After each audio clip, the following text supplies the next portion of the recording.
Hello दोस्तों, स्वागत है आपका आप ही के अपने चैनल भैया उदय क्लासेस पे। एंड आज के इस वीडियो के अंदर हम लोग करेंगे क्लास 10th मैथ के चैप्टर 1 को, जिसका नाम है वास्तविक संख्या। इसके जितने भी इम्पोर्टेंट ऑब्जेक्टिव क्वेश्चन हैं, बहुत सारे इम्पोर्टेंट ऑब्जेक्टिव क्वेश्चन होते हैं, तो चुन चुन के सारे इम्पोर्टेंट ऑब्जेक्टिव क्वेश्चन को करेंगे विथ प्रूफ। तो चलिए आज के इस वीडियो को शुरू करते हैं। अपना जो फर्स्ट नंबर क्वेश्चन है वो ये है कि निम्नलिखित में से कौन सा अपरिमेय संख्या है, और ये क्वेश्चन 2021 के अंदर पूछा गया था।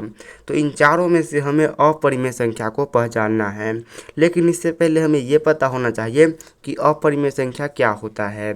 तो अपरिमेय संख्या वैसी संख्या होता है जिसे p/q के रूप में नहीं लिखा जा सके।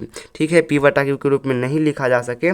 साथ ही अपरिमेय संख्या वो होती है जो रूट के अंदर फंसा रह जाए, यानी कि रूट से बाहर न निकल पाए। तो यहाँ पे रूट के अंदर दिया गया है, और यहाँ पे हम लोग ये देखेंगे कि आखिर कौन ऐसी संख्या है जो रूट के अंदर फंसी रह जाती है, रूट से बाहर नहीं निकल पाती है। और जो संख्या रूट से बाहर नहीं निकल पाएगी वही अपना आंसर होगा। तो अगर हम लोग 17 रूट अंदर 17 को देखें, जो कि ऑप्शन नंबर ए में है, तो रूट अंदर 17 को आप लोग क्या कर सकते हो, रूट से बाहर नहीं निकाल सकते। वही अगर हम लोग देखें रूट अंदर 100 को, ठीक है, रूट अंदर 100 को लिखें, तो रूट अंदर 100 को हम लोग ऐसे भी लिख सकते हैं रूट अंदर 10 गुने 10। तो रूट अंदर 10 गुने 10 में से क्या हो सकता है कि अगर रूट के अंदर दो संख्या एक जैसी दो संख्या हो, रूट गुने 100 को हम लोग क्या लिख सकते हैं, रूट गुने 10 गुने 10, क्योंकि 10 को अगर आप लोग 10 से गुना करोगे तो ये 100 ही हो जाएगा। तो यहाँ पे आप लोग देख सकते हो कि 2 बार 10 है, तो 2 बार 10 के बदला एक 10 रूट के बाहर निकल जाएगा, यानी कि 100 का वर्गमूल कितना हो जाएगा, 10 हो जाएगा। लेकिन जो 17 है इसको आप लोग कुछ ऐसा करके निकाल ही नहीं सकते, तो 17 रूट के अंदर फंसा रह जाएगा, और 17 ही अपना राइट आंसर हो जाएगा, यानी कि ऑप्शन नंबर ए। उसके बाद जो अपना नेक्स्ट क्वेश्चन है वो ये है कि निम्नलिखित में से कौन सा परिमेय संख्या है। तो वहाँ पे हमें पहचानना था कि कौन सा अपरिमेय संख्या है, और इस वाले क्वेश्चन में पहचानना है कि कौन सा परिमेय संख्या है। और ये क्वेश्चन भी 2021 में ही पूछा गया था। तो परिमेय संख्या वैसी संख्या होती है जो रूट से बाहर निकल जाए, या तो उसे p/q के रूप में लिखा जा सके। तो चलिए देखते हैं इनमें से कौन ऐसी संख्या है जो रूट से बाहर निकल जाए। तो ऑप्शन नंबर ए को देखें, यानी कि 1/144, और ये 144 है रूट के अंदर।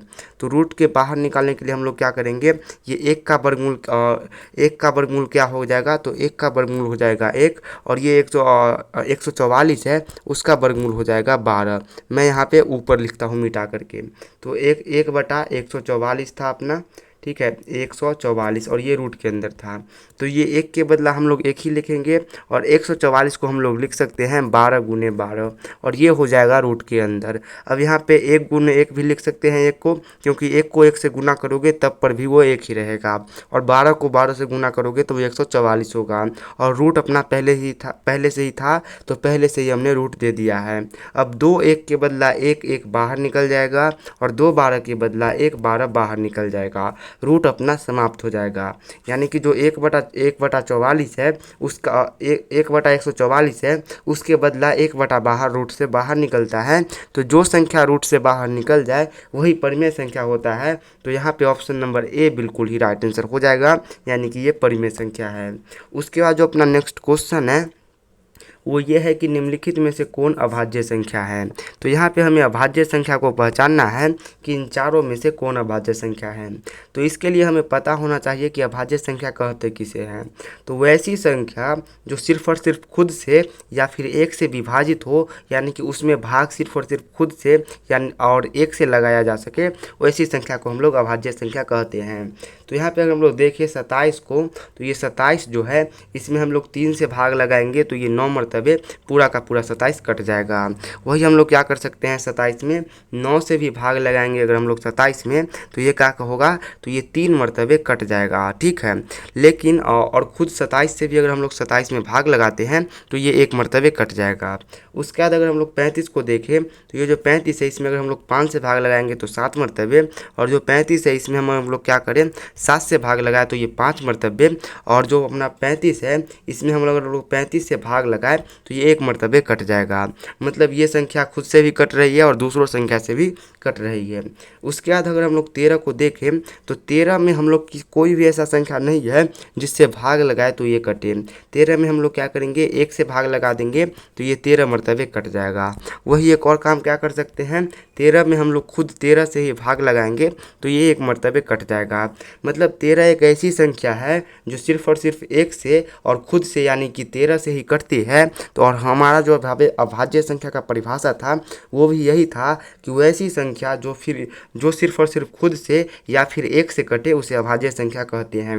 और 13 ये कंडीशन को पूरा करता है, इसका मतलब 13 ही अभाज्य संख्या है। उसके बाद जो अपना नेक्स्ट क्वेश्चन है वो ये है कि सह अभाज्य संख्याओं का मौसा कितना होता है। तो जितने भी सह अभाज्य संख्या होते हैं उनका मौसा होता है 1। ठीक है, इसका कोई एक्सप्लेनेशन नहीं है, ये बस आप लोग को याद करना होगा और ये क्वेश्चन 2021 में पूछा भी गया था। उसके बाद जो अपना नेक्स्ट क्वेश्चन है वो ये है कि यदि दो संख्याओं का गुणनफल 2166 है, 1 मिनट, क्वेश्चन यह है कि दो संख्याओं का गुणनफल 2166 है और उनका मौसा 19 है तो उनका लौसा क्या हो। तो दो संख्या यानी कि मान लीजिए कि वो दो संख्या हमें पता नहीं है कि क्या है, लेकिन इतना पता है कि वो जो दो संख्या है उसको अगर हम लोग गुना करेंगे तो 2186 हमारा 2166 अपना वैल्यू आएगा। उसके बाद हमें ये भी पता है कि उन दोनों संख्याओं का अगर हम लोग मौसा निकाले तो वो 19 होगा। संख्या भले ही हमें पता नहीं है लेकिन उनका मौसा पता है। तो क्वेश्चन ये पूछा है कि वो जो संख्या जो आपको पता नहीं है उसका लौसा क्या होगा।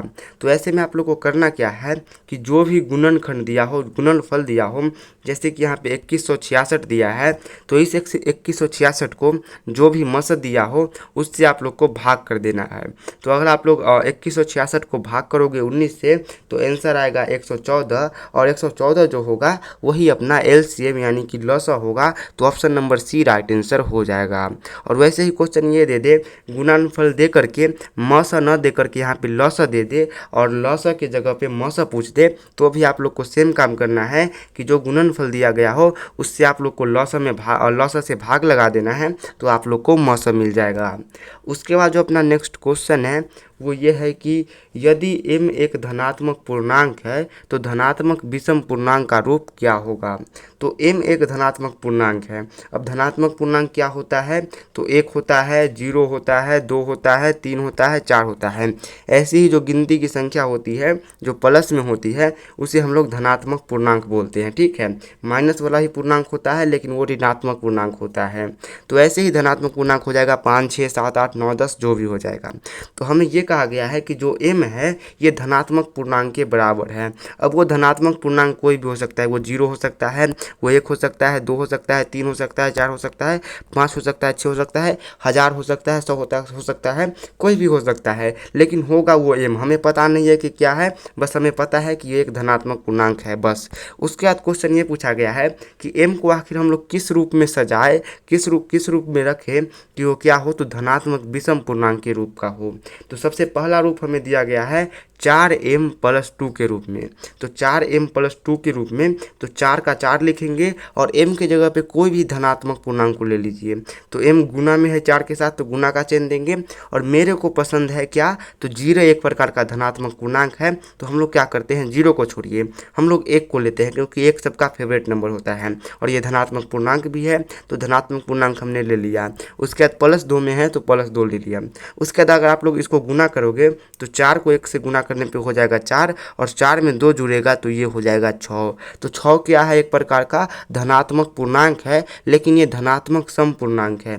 विषम पूर्णांक कौन होता है, तो 1 होता है, 3 होता है, 5 होता है, 7 होता है, 9 होता है। ठीक है, वैसा पूर्णांक जो 2 से न कटे और ये जो 6 है ये 2 से कट जा रहा है तो इसका मतलब ये क्या है, ये सम पूर्णांक है। तो ये पहला वाला तो रॉन्ग है यानी कि पहला वाला विषम पूर्णांक नहीं होगा। उसके बाद दूसरे वालों को देखिए तो 4m+4 है तो यहाँ पे भी m का वैल्यू डाल दीजिए, कोई भी विषम पूर्णांक हम लोग 2 डालते हैं और जोड़ते हैं 4 को। तो अगर आप लोग 4 को 2 से गुना करोगे तो ये हो जाएगा 8 और 8 में अगर आप लोग 4 जोड़ोगे तो ये हो जाएगा 12 और 12 भी क्या है, तो 2 से कट रहा है। तो जो 2 से कट रहा है वो धनात्मक विषम नहीं, वो धनात्मक सम पूर्णांक हो जाएगा और हमें चाहिए विषम पूर्णांक। तो ये भी अपना गलत है, ये भी रूप सही नहीं है। उसके बाद जो अपना तीसरा नंबर रूप है वो है 4m+1। तो 4m+1 1 को देखते हैं, m की जगह पे कोई भी धनात्मक पूर्णांक रखना है, तो इस बार हम लोग क्यों ना 4 को रखें और प्लस में हो जाएगा 1। तो 4 को 4 से गुना कीजिए तो ये कितना हो जाएगा, तो ये हो जाएगा 16, और इसमें अगर आप लोग 1 जोड़िएगा तो ये हो जाएगा 17। और जो 17 अपने संख्या है, इधर मैं आप लोग को लिख के दिखाता हूँ, तो ये रहा अपना 17 संख्या, और इसको अगर आप लोग 2 से डिवाइड करोगे तो ये 2 से डिवाइड नहीं होगा, यानी कि ये क्या है, तो एक प्रकार का विषम पूर्णांक है और हमें विषम पूर्णांक ही चाहिए था। तो 4m अगर कोई धनात्मक पूर्णांक हमें m के रूप में दिया गया हो तो उसे अगर हम लोग 4m+1 के रूप में सजाए तो हमें क्या होगा, धनात्मक विषम पूर्णांक प्राप्त होगा। तो यहाँ पे option number C right answer हो जाएगा। उसके बाद जो अपना नेक्स्ट क्वेश्चन है वो ये है कि 144 के अभाज्य गुणनखंड में 2 का घात क्या होगा। तो जो 144 है उसका तो सबसे पहले आप लोग गुणनखंड निकालिए, तो 2 से लगाएंगे तो ये कितना हो जाएगा, तो 2 से अगर आप लोग इसको काटोगे और ऐसे ही कर करके आप लोग क्या करोगे, आगे निकालते जाओगे, तो इसके जो होंगे इसमें ये 2 जो है वो कितना बार रिपीट होगा, तो ये 4 बार रिपीट होगा, यानी कि उसका घात 4 होगा। तो option number C right answer हो जाएगा। इसका एक्सप्लेनेशन मैंने नहीं बताया क्योंकि ये आसान था। उसके बाद जो अपना नेक्स्ट क्वेश्चन है वो ये है कि निम्नलिखित में से कौन सा अभाज्य संख्या है। तो फिर से हमें अभाज्य संख्या को पहचानना है, यानी कि वैसी संख्या जो या फिर खुद से कटे या फिर 1 से कटे। तो इन चारों में अगर हम लोग देखें तो 91 भी किसी न किसी से कट जा रहा है, 273 जो है वो क्या करता है, 213 है वो 71 से कट जा रहा है, और जो अपना 3 से भी कट जा रहा है। लेकिन जो अपना 41 है ये किसी से भी नहीं कटता है। इसमें अगर आप लोग भाग लगाओगे तो ये 41 में सिर्फ और सिर्फ 1 से भाग लगेगा या फिर 41 में 41 से ही भाग लगेगा। तो ये जो 41 है यही अपना अभाज्य संख्या है। तो option number C right answer हो जाएगा। इसका मैंने एक्सप्लेनेशन नहीं बताया क्योंकि पहले ही एक क्वेश्चन में बता चुका हूँ। उसके बाद जो अपना नेक्स्ट क्वेश्चन है वो ये है कि निम्नलिखित में से किसका दशमलव प्रसार शांत है। ये एक नया टाइप का क्वेश्चन है, ठीक है। दशमलव प्रसार अशांत के बारे में पूछा गया है। तो शांत अशांत के बारे में आप लोग को इतना पता होना चाहिए कि जिस भी दशमलव के जो हर होता है यानी कि नीचे वाला संख्या वो उसमें 2 और 5 गुणनखंड के रूप में रहे तो वो क्या होता है, शांत होता है। और 2 और 5 के अलावा अगर कोई भी संख्या आ गया तो वो क्या होता है, वो अशांत होता है। तो चलिए देखते हैं। सबसे पहले क्या देखेंगे, 23/50 को। तो 23/50 में आप लोग को 23 से कोई मतलब नहीं लेना है, आपको मतलब लेना है नीचे वाले यानी कि हर से। और हर को आप लोग को क्या करना है, तो एक कोना में लिख लेना है। तो ये रहा अपना 50, और इसको फिर क्या करना है, आप लोग को तोड़ना है। तो 2 से लगाएंगे तो ये 25 हो जाएगा, फिर 2 से लगाए 5 से लगाएंगे तो ये 5 हो जाएगा, और फिर 5 से लगाएंगे तो ये 5 ही रहेगा। तो इसका क्या आया, 2 × 5⁻²। तो ये यहाँ पे आप लोग देख सकते हो कि जो इसका हर है इसके गुणनखंड में सिर्फ और सिर्फ 2 है और 5 है, उसके अलावा कोई नहीं है। तो 2 और 5 रहे उसे हम लोग क्या कहेंगे, शांत कहेंगे। तो पहला वाला तो शांत है और हमें ढूंढना शांत है। उसके बाद अगर हम लोग 243 को देखें तो जो 243 है इसको अगर आप लोग तोड़ना स्टार्ट करोगे तो ये सबसे पहले 3 से ही टूटेगा। इसका मतलब इस संख्या में 2 और 5 आए ना आए लेकिन 3 जरूर आएगा। तो ये 3 आ गया, इसका मतलब ये है कि ये हो जाएगा अशांत, क्योंकि जो शांत होने की शर्त थी वो ये थी कि गुणनखंड में सिर्फ और सिर्फ 2 और 5 आए, और यहाँ पे तो 3 घुस रहा है। तो 3 घुस रहा है, इसका मतलब जो ऑप्शन नंबर बी है यही अपना अशांत है। तो option number B right answer हो जाएगा। उसके बाद जो अपना नेक्स्ट क्वेश्चन है वो ये है कि एक परिमेय और एक अपरिमेय संख्या का गुणनफल क्या होगा। तो यहाँ पे आप लोग क्या करो कि कोई भी एक परिमेय संख्या लो। परिमेय संख्या क्या होता है, जिसे p/q के रूप में लिखा जाता है। तो 5 एक परिमेय संख्या है, क्योंकि 5 को आप लोग 5/1 लिख सकते हो, जहाँ पे 5 हो जाएगा p और जो 1 है ये हो जाएगा q, यानी कि ये p/q के रूप में हो जाएगा, ठीक है। उसके बाद आप लोग क्या करोगे, 5 एक हमने परिमेय संख्या ले लिया। उसके बाद कह रहा है कि एक अपरिमेय संख्या है, तो कोई भी एक अपरिमेय संख्या ले लीजिए। सबसे फेमस अपरिमेय संख्या है √3, ठीक है, क्योंकि हम लोग इसको सिद्ध भी करते हैं कि सिद्ध कीजिए कि √3 एक अपरिमेय संख्या है। अब इन दोनों का गुणनफल यानी कि इन दोनों का गुना कर दीजिए। तो इन दोनों को गुना करने पे हो जाएगा 5√3। अब ये जो 5√3 है यानी कि जो संख्या गुणनफल आया है इसके बारे में पूछा गया है कि क्या ये परिमेय संख्या होगा या फिर अपरिमेय होगा या फिर परिमेय अपरिमेय दोनों होगा या इनमें से कोई नहीं होगा।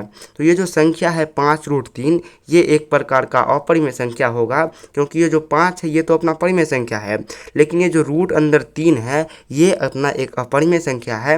और एक अगर कोई अपरिमेय संख्या साथ में हो जाए तो उसे हम लोग अपरिमेय ही बोलते हैं पूरा के पूरा संख्या को। तो ये अपरिमेय संख्या हो जाएगा। Option number B right answer हो जाएगा। उसके बाद जो अपना नेक्स्ट क्वेश्चन है वो है कि 45 तथा 60 का मौसा कितना होगा। तो 45 और 60 का अगर आप लोग मौसा निकालोगे तो ये कितने मरतबे में जाएगा। तो इसको अगर आप लोग मौसा निकालोगे तो ये हो जाएगा 15, क्योंकि 45 को एक मरतबे लगाओगे तो ये हो जाएगा 45। उसके बाद यहाँ पे 15 बचेगा और यहाँ पे उतर जाएगा 45, और इस 45 को अगर हम लोग 3 मरतबे से लगाएंगे तो ये 45 कट जाएगा और ये कितना बच जाएगा अपना यहाँ पे, तो ये 15। तो ये जो 15 है यही क्या है, HCF है, यानी कि मौसा है। तो 15 इसका राइट आंसर होगा ऑप्शन नंबर डी में। उसके बाद जो अपना नेक्स्ट क्वेश्चन है वो ये है कि पाई बटा रूट 3 क्या है, नहीं सॉरी पाई बटा 3 क्या है। तो पाई बटा 3 एक प्रकार का अपरिमेय संख्या होता है, क्योंकि जो पाई होता है ये खुद एक अपरिमेय संख्या होता है। और पाई में अगर आप लोग को किसी संख्या से गुना करना हो, ठीक है, मान लीजिए कि ये पाई है, ठीक है, और इसमें आपने 3 से गुना कर दिया, फिर भी ये क्या होगा, अपरिमेय संख्या होगा। मान लीजिए ये पाई है और पाई में आपने 3 से भाग लगा दिया, फिर भी ये अपरिमेय ही रहेगा, क्योंकि पाई खुद एक अपरिमेय होता है। और अपरिमेय संख्या में आप लोग गुना भाग जोड़ घटाव जो भी करो रहेगा तो वो अपरिमेय ही। तो ये अपरिमेय में आप लोग गुना कर लो, जोड़ घटा लो, कर लो, कुछ भी करो, वो रहेगा अपरिमेय। और यहाँ पे क्या किया गया, तो पाई के साथ भाग किया गया, तो भाग कर लो ना, कोई फर्क नहीं पड़ेगा, रहेगा तो वो अपरिमेय है। उसके बाद जो नेक्स्ट क्वेश्चन है वो ये है कि यदि a और b एक अभाज्य संख्या हो, एक मिनट, क्वेश्चन ये है कि यदि a और b एक अभाज्य संख्या हो तो a और b का लॉसक क्या होगा। तो a और b कोई अभाज्य संख्या हो तो हम लोग दो अभाज्य संख्या चुनते हैं। पहला अभाज्य संख्या है 13 जो बराबर होगा a का, यानी कि 1 का मान हमने 13 मान लीजिए। उसके बाद जो दूसरा अभाज्य संख्या है वो है 17।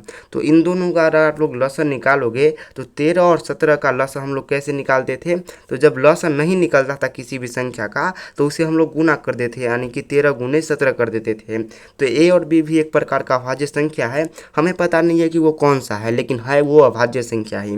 तो अभाज्य संख्या है, इसका मतलब इसका भी लॉसक नहीं निकलेगा, तो a और b को भी गुना कर देंगे। और a और b अगर गुना के रूप में होता है तो इसे a इंटू b भी लिखा जाता है, जो कि ऑप्शन नंबर सी में लिखा गया है। तो option number C right answer हो जाएगा।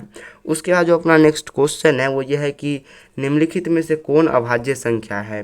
तो इन चारों में अगर हम लोग देखें तो अभाज्य संख्या यानी कि वैसी संख्या जो खुद से और एक से कटे, तो इन चारों में से 23 एक अभाज्य संख्या है। और अब तो आप लोग को अभाज्य संख्या निकालना आ गया होगा, तो option number B right answer हो जाएगा।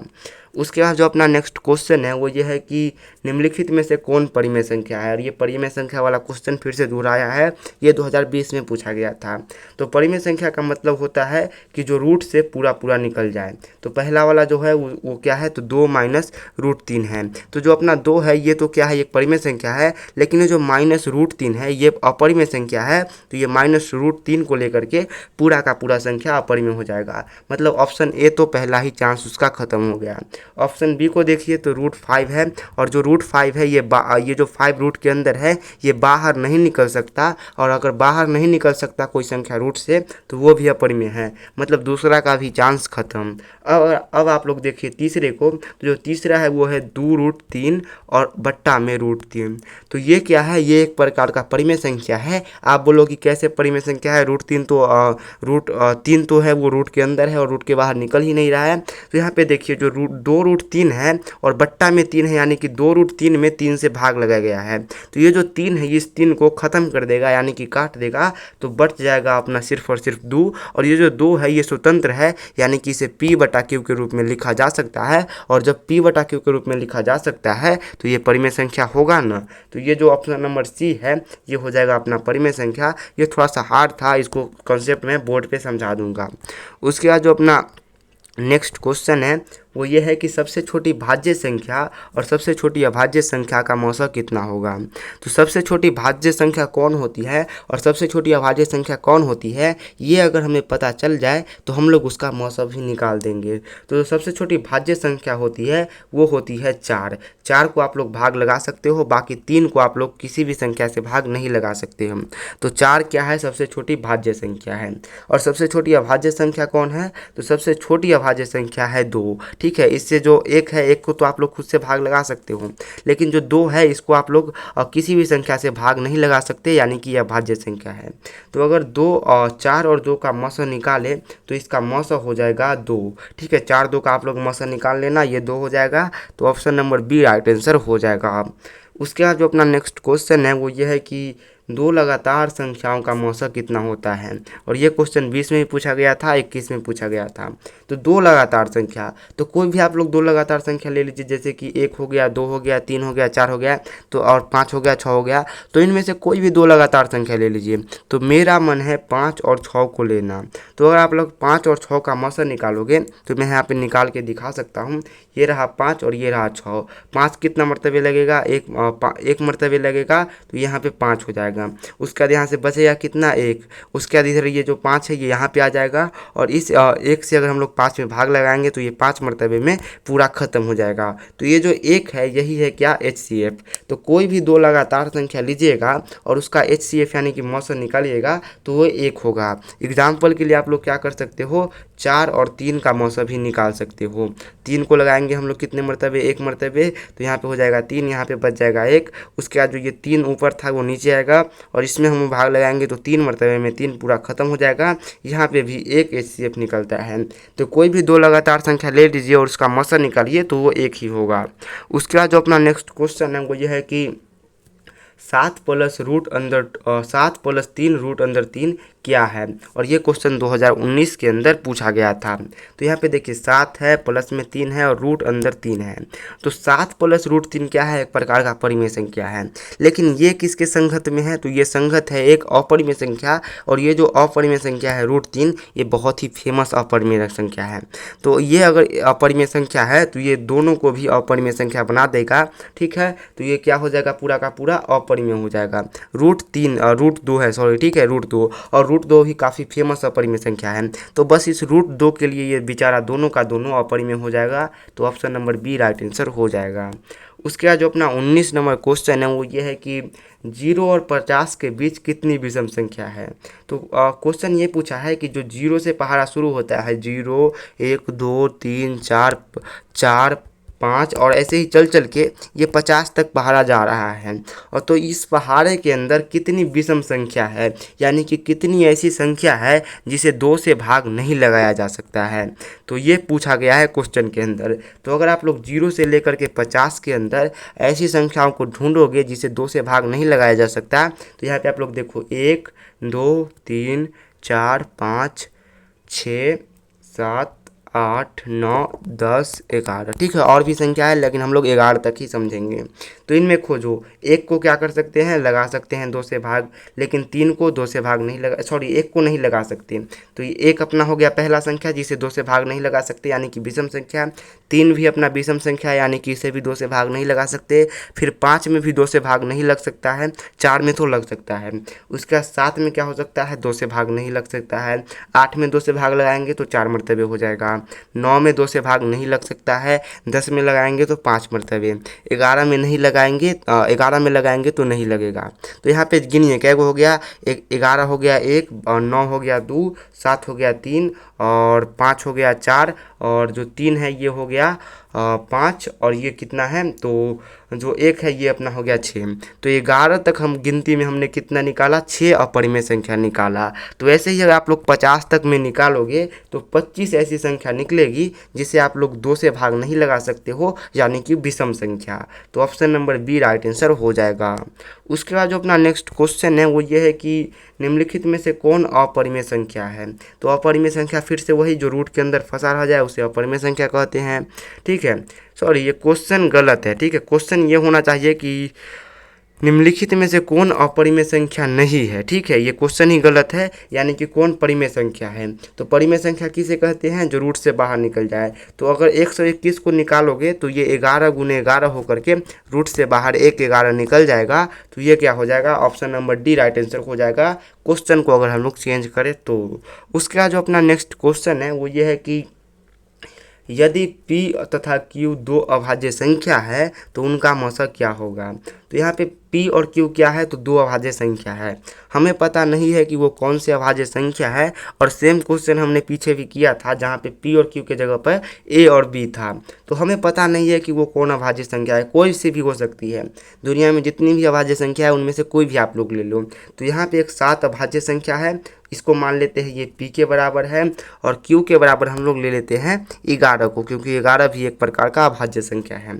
अब 11 और 7 का आप लोग क्या करो, 7 और 11 का म से निकालो। तो इसका अगर आप लोग HCF निकालोगे, मैं यहीं पर निकाल देता हूँ। ये रहा 11, इसको अगर हम लोग 7 से पहले HCF लगाएंगे तो ये कितने मरतबे लगेगा, 1 मरतबे लगेगा, और ये हो जाएगा 7। ठीक है, ये 7 हो गया। अब 7 जो यहाँ से बचेगा 4, उसके बाद 7 को फिर से लगाएंगे तो ये फिर से लगेगा 1 मरतबे, ये हो जाएगा 4। उसके बाद यहाँ पे देखिए आप लोग, यहाँ पे बच जाएगा कितना, 3। उसके बाद ये 3 इधर आ जाएगा और ये 4 से में भाग लगाएंगे तो ये 1 मरतबे लगाएंगे। उसके बाद ये 3 हो जाएगा 1। ठीक है, उसके बाद ये 3 है ये नीचे आएगा और ये कट जाएगा 3 मरतबे पूरा का पूरा। तो यहाँ पे एक आप लोग देख सकते हो, ये जो एक आया, ये एक अपना क्या है, तो ये एक अपना HCF है। तो किसी भी अभाज्य संख्या, ठीक है, चाहे वो P हो, Q हो, कोई भी दो अभाज्य संख्या है तो उनका मौसा हमेशा एक ही होता है। उसके बाद जो अपना नेक्स्ट क्वेश्चन है वो ये है कि निम्नलिखित में से कौन सी अभाज्य संख्या है। तो फिर से हमें अभाज्य संख्या को पहचानना है, यानी कि ऐसी संख्या जो क्या हो तो खुद से कटे या फिर क्या कटे तो एक से कटे। और ये क्वेश्चन 2019 के फर्स्ट सिटिंग और सेकंड सिटिंग दोनों में पूछा गया। मतलब आप लोग सोच सकते हो कैसे पूछा जाता है क्वेश्चन। तो 29 को देखेंगे तो 29 एक ऐसी संख्या है जिसमें सिर्फ और सिर्फ 29 से ही भाग लगाया जा सकता है। नहीं तो आप लोग 29 में 1 से भाग लगाओगे तो ये 29 मरतबे कट जाएगा। 25 में आप लोग 5 से ही भाग लगा सकते हो, 16 में आप लोग 4 से ही भाग लगा सकते हो, 15 में आप लोग 3 से ही भाग लगा सकते हो और 5 से भाग लगा सकते हो। मतलब एक 29 ही ऐसी संख्या है जिसमें आप लोग 1 से या तो फिर 29 से ही भाग लगा सकते हो। तो 29 ही अपना हो जाएगा अभाज्य संख्या। उसके बाद जो अपना नेक्स्ट क्वेश्चन है वो ये है कि किसी पूर्णांक m के लिए सम संख्या का रूप क्या होगा। हमने शुरुआती क्वेश्चन में क्या देखा था कि एक पूर्णांक था वो m ही था, उसके लिए विषम संख्या का रूप देखा था। अब हमें सम का देखना है और ये क्वेश्चन 19, 21 और 22 3 साल पूछा गया है। तो m अपना पूर्णांक संख्या है और पूर्णांक बराबर क्या होता है, तो 0 होता है, 1 होता है, 2 होता है, 3 होता है, 4 होता है, ऐसे भी होता है। और माइनस में भी 1 होता है, माइनस में 2 होता है, माइनस में 3 होता है। ये सब पूर्णांक संख्या है और ये किसके बराबर है, m के बराबर है। तो यहाँ पे फर्स्ट में देखिए, फर्स्ट में अगर हम लोग m के जगह पे मान लीजिए 1 रखते हैं, ये भी एक पूर्णांक है, तो ये कितना हो जाएगा, 3 हो जाएगा। अगर आप लोग 2 को 1 से गुना करोगे तो ये 2 होगा और ये हो जाएगा 3, तो ये हो जाएगा 5। और 5 क्या है, विषम पूर्णांक है, लेकिन हमें सम संख्या चाहिए, विषम नहीं चाहिए। तो पहला वाला गलत है। उसका दूसरा क्या है, 2m + 1। तो यहाँ पे अगर आप लोग क्या करोगे, m के जगह पे कितना रखो, तो m के जगह पे कुछ भी रख लो। हम लोग 2 रखते हैं तो 2 को अगर आप लोग 2 से गुना करोगे और 1 जोड़ेंगे तो ये हो जाएगा 2 दूनी 4 और 1 हो जाएगा 5। तो ये 5 भी क्या है, तो 5 भी एक प्रकार का विषम पूर्णांक है, लेकिन हमें चाहिए सम, ऐसा संख्या जो 2 से कट जाए। 5 2 से कट ही नहीं रहा। उसके बाद हम लोग तीसरा नंबर को देखें तो तीसरा नंबर है 2m। तो यहाँ पे 2 ले लेते हैं, 2 संख्या दिया गया है और m के जगह पे कोई भी पूर्णांक ले लीजिए, क्योंकि हमें बताया गया है जो m है वो पूर्णांक ही है। कोई भी पूर्णांक है, दुनिया का जितना पूर्णांक है वो सबके बराबर है। तो m के लिए हम लोग क्या करते हैं, 3 ले लेते हैं पूर्णांक को। तो 3 को अगर आप लोग 6 से गुना करो, 3 को अगर आप लोग 2 से गुना करोगे तो ये हो जाएगा 6, और 6 को 2 से काटोगे तो ये 3 मरतबे कट भी जाएगा। यानी कि 6 अपना एक सम संख्या है और हमें सम संख्या की ही मांग थी। तो जो ऑप्शन नंबर सी है वो बिल्कुल ही राइट आंसर है। यानी कि m अगर कोई पूर्णांक संख्या होगा तो उसे हम लोग 2m के रूप में लिखेंगे तो हमें सम संख्या प्राप्त होगी। उसके बाद जो अपना नेक्स्ट क्वेश्चन है वो ये है कि निम्नलिखित में से किसका दशमलव प्रसार शांत है। तो दशमलव प्रसार शांत होने के लिए क्या चाहिए, जो अंश होता है दशमलव का और जो हर होता है, तो हर का गुणनखंड किस रूप का होना चाहिए, 2 × 5 का होना चाहिए, या तो फिर 2 का होना चाहिए या फिर 5 का होना चाहिए। यानी कि जब हम उसको तोड़े तो उसमें उसके तोड़ में सिर्फ और सिर्फ 2 आना चाहिए, या तो 5 आना चाहिए, या फिर खाली 2 आए तो भी सही है और खाली 5 आए तो भी सही है। तो चलिए मिलाते हैं। पहला है 3/8। तो 3 से हमें मतलब नहीं है, हमें मतलब है 8 से। 8 को कोना में लिखते हैं और इसको तोड़ते हैं तो ये कट जाएगा 4 मरतबे, फिर 2 से लगाएंगे तो 2 और फिर 2 से लगाएंगे तो 2। तो ये जो 8 है इसके बराबर कितना आया, 8 बराबर आया 2 के पावर 3, यानी कि 2 3 बार आया। तो यहाँ पे 2 आया है सिर्फ, तो ये क्या हो जाएगा, ये शांत हो जाएगा, क्योंकि या तो हमें 2 चाहिए या फिर 5 चाहिए या फिर दोनों साथ में चाहिए, लेकिन 2 और 5 के अलावा कोई ऐसी संख्या नहीं चाहिए। तो ये कंडीशन पूरा कर रहा है, तो option number A right answer हो जाएगा। उसके बाद जो अपना नेक्स्ट क्वेश्चन है वो ये है कि 16/15 का दशमलव प्रसार कैसा होगा। तो 16/15 एक संख्या है। सबसे पहले मैं लिख लूँ, यहाँ पे नहीं लिखा रहा, रुक जा। तो ये 16/15 सॉरी 6/15 है, तो 6/15 हमने लिख दिया। अब हमें 6 से कोई मतलब नहीं है क्योंकि ये अंश है और हमें मतलब होता है हर से, और हर है 15, तो 15 को लिखेंगे कोना में, ये हमने लिखा। अब इसको तोड़ेंगे तो इसको हम लोग सबसे पहले लगा सकते हैं 3 से। सॉरी, 3 से लगाने से पहले तो हमें ये देखना होगा कि जो 6/15 है इसको हम लोग काट सकते हैं कि नहीं। तो 6/15 आसानी से कट जाएगा क्योंकि जो 6 है ये 3 के पहाड़ा में 2 बार में, और 3 के पहाड़ा में जो 15 है ये 5 बार में आता है। यानी कि ये कट करके कितना हो जाएगा, ये हो जाएगा कट करके, 1 मिनट, ये कट करके हो जाएगा 2/5। ठीक है, 1 मिनट, ये हो क्या रहा है। ठीक है, तो ये 2/5 हो जाएगा। अब 2/5 को अगर आप लोग देखोगे तो इसका अंश है 2 और हर है 5, और हमें मतलब है हर से, तो यहाँ पे 5 लिखते हैं। अब इस हर को अगर आप लोग 5 से लगाओगे तो ये 1 हो जाएगा और किसी संख्या से लगेगा नहीं। मतलब 5 का गुणनखंड तोले तो कितना आया, 5 ही आया। और हमें क्या चाहिए शांत होने के लिए, शांत होने के लिए चाहिए या तो गुणनखंड में 5 आए और 2 आए, या फिर सिर्फ और सिर्फ 5 आए, या फिर सिर्फ और सिर्फ 2 आए। तो यहाँ पे सिर्फ और सिर्फ 5 आया है, तो सिर्फ और सिर्फ अगर 5 भी आया है इसका मतलब ये शांत है। और 5, 2 के अलावा अगर कोई और संख्या आता है इसके गुणनखंड में तो अशांत हो जाता है। तो होप कि आप लोग को ये वीडियो पसंद आया होगा। अगर कुछ समझ में आ गया होगा तो बता दीजिए कि समझ में आ गया, वरना आप लोग ये भी कमेंट कीजिए कि कुछ भी समझ में नहीं आया। अगले बार अगर पढ़ाओगे तो अच्छे से पढ़ाना, ये भी बता देना, ताकि मैं क्या कर सकूँ, तो इम्प्रूव कर सकूँ कि मुझे पढ़ाना कैसे, आखिर आप लोग को समझा कैसे सकूँ आसानी से।